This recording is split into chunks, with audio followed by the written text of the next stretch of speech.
Welcome back to the Very Short Introductions podcast. New episodes will premiere every Thursday through to December.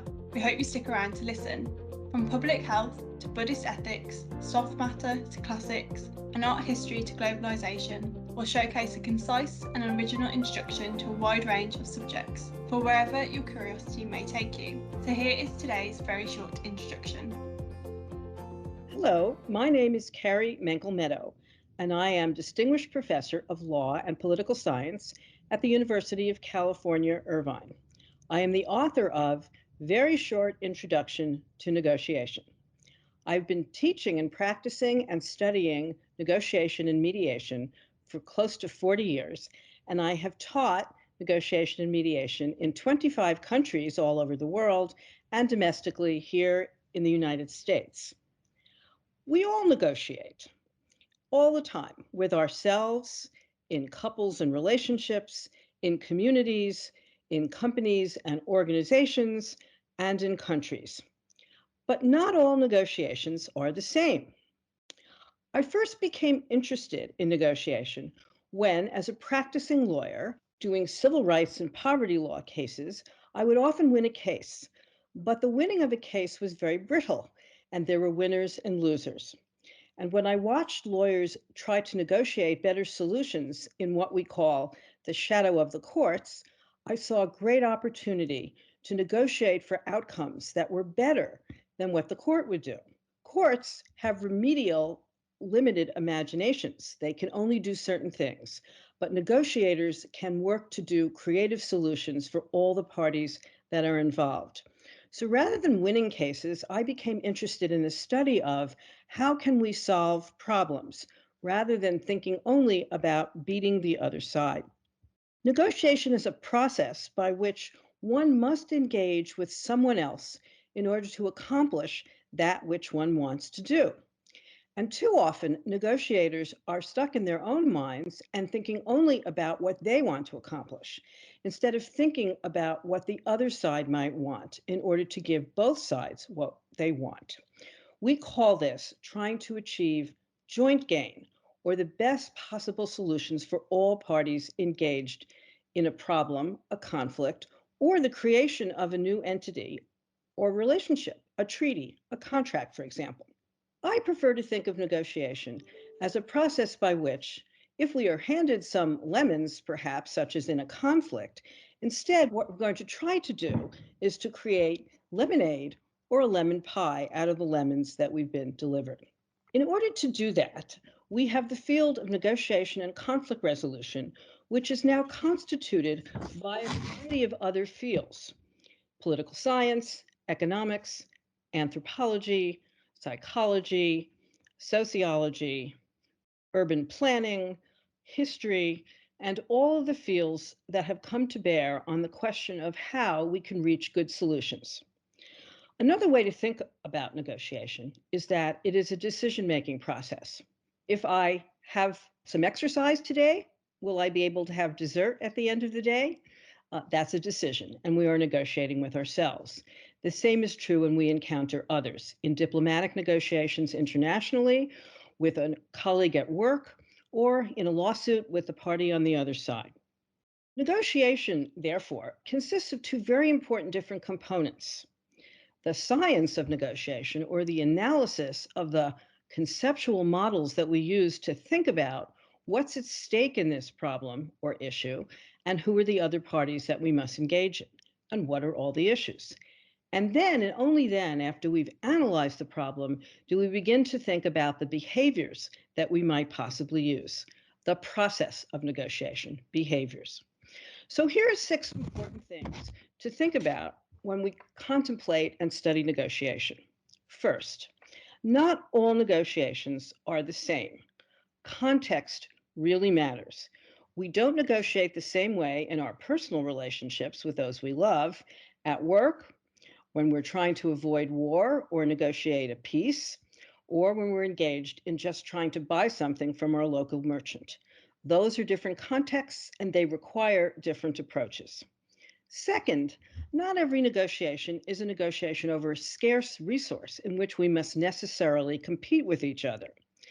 It's actually quite wonderful when we find out that we have different needs and interests in a negotiation. We have different preferences. Let me give you an example from my own life. When I was a young child, there was one piece of cake left, chocolate cake. And when I came home from school, my brother and I might get into an argument about who should get that last piece of chocolate cake. My mother did what many mothers might do. She cut the cake in half. But when my brother and I were old enough to talk to each other and to ask questions, very important in negotiation, I said, "What do you like about the cake?" And it turned out he liked the cake and I liked the icing and the frosting. And so by cutting the cake horizontally rather than vertically, each of us could have 100% of what we wanted. This observation, now documented in a lot of research, allows us to trade when we have complementary and not conflicting needs and interests. So, very important to know whether we're fighting or arguing about something that's scarce or something that might be shareable, or, as we like to say in our field, expandable. Can we expand the resources that we might possibly have? Third, people behave differently. So, in addition to analyzing the problem, we also have to analyze the people that we're engaged with. And recent important psychological research indicates that we both have individual personalities and we are members of groups. So, modern negotiation and conflict resolution theory takes a look at such factors as class, race, ethnicity, and gender to take a look at whether we negotiate differently when we are part of a group negotiating with someone in another group. And what kind of things can we do to minimize false stereotyping or things that get us into trouble? Similarly, recent research in cognitive psychology and social psychology tell us that we all human beings make errors when we are thinking about accomplishing something with someone else. So we make cognitive errors, some of which might be familiar to those of you listening. Anchoring, the first price, the first offer, will have an enormous effect on what we think the value of an item might be. Recency, what happened to me last week? What was my last negotiation like? And then, very commonly, most of us engage in what we call confirmation bias. We seek information to confirm what we already think about the value of something, about what we want or need, and what the other side might want. Recent research tells us ways to approach these problems and others, and to think more analytically and more creatively about how to deal with them. Fourth, negotiations can be planned for. One shouldn't just jump into an encounter with someone else without contemplating some of the very major issues that exist in any negotiation. Should I make the first offer? Should I wait for someone else to make an offer? Should I make a variety of proposals? Or should I just make one offer and then wait to see what response I get? How should I concede? What are the concession patterns that I might use? What questions should I ask the other side? In negotiation, we have learned from research that asking the questions is much more important than making statements. And this is very difficult for us to learn. We tend to think of negotiation as a process by which we are trying to influence or persuade the other side by making arguments. But arguments come from our own heads rather than trying to ask questions of the other side to see what they might be interested in and what things we might do together.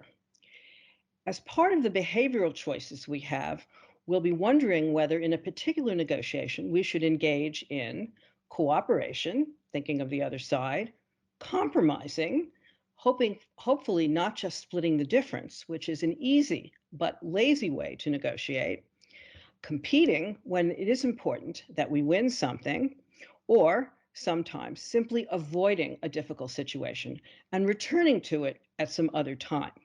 The most important part of negotiation for me is negotiation as an act of creativity.